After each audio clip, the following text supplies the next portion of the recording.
Assalamualaikum warahmatullahi wabarakatuh. Perkenalkan, nama saya Widi Utami dari kelas manajemen SDM reguler.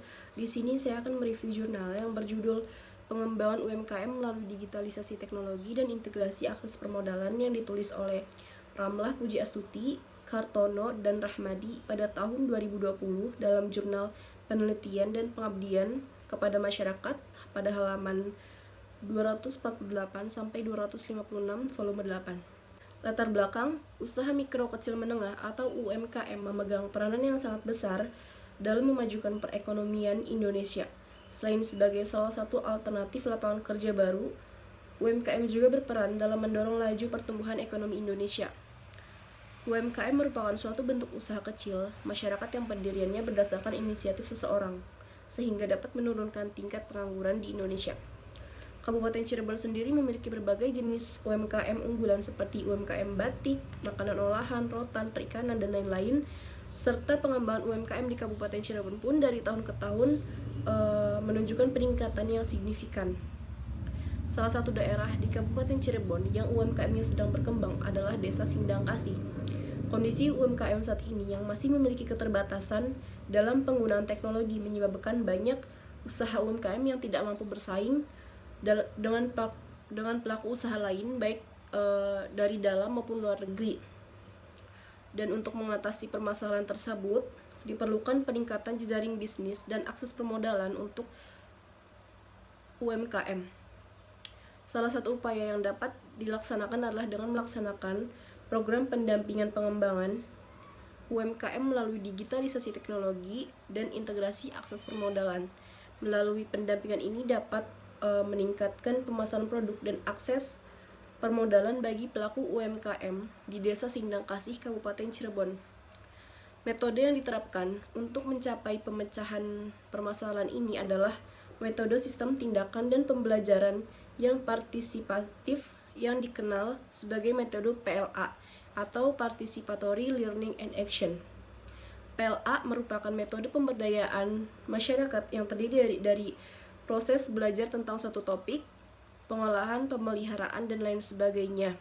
Setelah itu diikuti aksi atau kegiatan yang relevan dengan materi pemberdayaan masyarakat tersebut. Hasil dan pembahasan program kegiatan pendampingan UMKM ini berlangsung selama sebulan.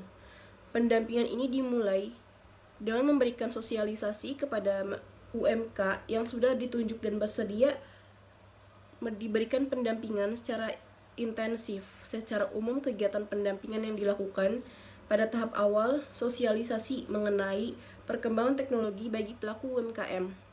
Kegiatan ini dilakukan dengan penyampaian materi mengenai teknologi pemasaran yang berkembang saat ini. Kemudahan teknologi menyebabkan peningkatan penjualan produk dengan memberikan beberapa contoh usaha yang sudah berkembang yang ada di sekitar wilayah Cirebon. Selain itu diberikan juga sosialisasi mengenai contoh kemasan produk yang digemari masyarakat saat ini. Kemajuan teknologi saat ini memudahkan pelaku usaha untuk membuat produknya lebih efektif dan efisien serta ramah lingkungan.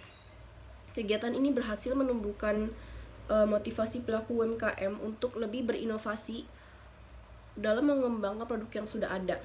Dan pada tahap kedua, pelatihan mengenai kemasan produk yang lebih modern dan lebih diminati masyarakat saat ini. Dalam tahap ini, pelaku UMKM langsung diberikan pelatihan untuk membuat desain kemasan, merek dagang, dan komposisi yang tepat dalam pengemasan produknya. Selain itu, mereka juga dibekali dengan praktek langsung penjualan produk secara online melalui simulasi kasus, sehingga setelah produknya sudah jadi, dapat langsung dipasarkan baik secara online maupun offline.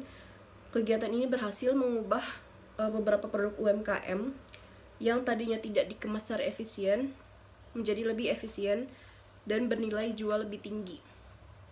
Dan dalam tahap terakhir ini, pelaku UMKM diberikan pelatihan mengenai perencanaan usaha, mulai dari menghitung biaya produksi, harga pokok produksi, biaya investasi, hingga laba yang diinginkan, sehingga mereka dapat membuat sebuah perencanaan bisnis yang baik.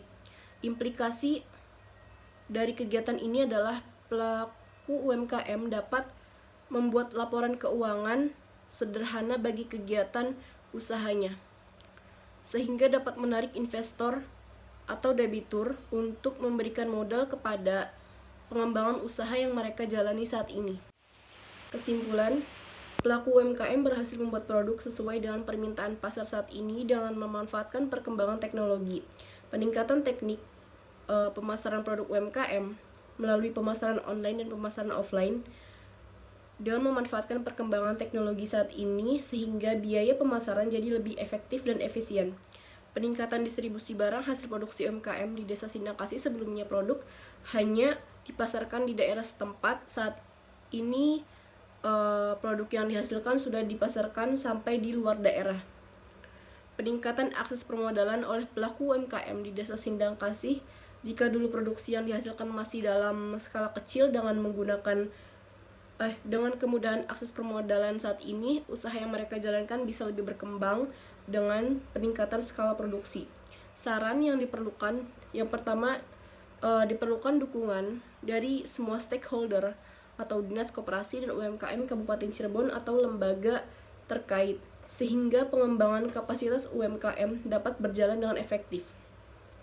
Yang kedua, dibutuhkan program lanjutan secara kontinu sehingga mengarah pada peningkatan kapasitas UMKM baik dalam bentuk peralatan maupun akses permodalan, serta fasilitas promosi melalui pameran tingkat kabupaten, provinsi maupun nasional. Dan yang terakhir, perlu dihasilkan program pengembangan UMKM melalui teknologi informasi dengan didukung oleh e-marketing berbasis web. Mungkin cukup sekian dari saya, kurang lebihnya mohon maaf. Terima kasih. Wassalamualaikum warahmatullahi wabarakatuh.